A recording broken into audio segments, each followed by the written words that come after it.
Barka da zuwa wannan tasha tamu mai albarka mai suna Hayatu Salis.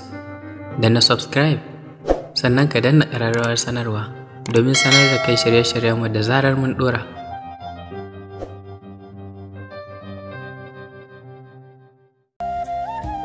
Adon zuciya. Haƙiƙa ke ce adon zuciyata. Dukkanin numfashina naki ne. Ke ce farin cikin kowane lokaci. Ƙaunar ki ce cikar dukkanin muradina.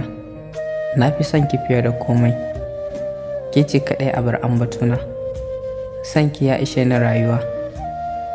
Sannan ya ishe ni kore damuwa. Ban damu da mai gare ni ba idan har ina da ke. Ban damu da me zan samu ba matuƙar na same ki. Idan aka ce wace halitta ce tafi kowace halitta farin ciki da kuma ɗebe min kewa, haƙiƙa zan ce ke ce komai na, ke ce zuciyata kamar yadda zuciyata taki ce.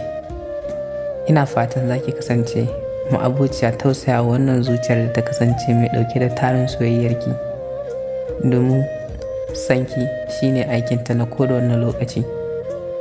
Kar da ki nisa da ni, domin yin nisa da ni zai zamto tamkar rusa wani farin ciki da ke a gare ni. Ina sanki shine kalamaina na kowane lokaci. Ke ce tawa a duniyar soyayya. Ina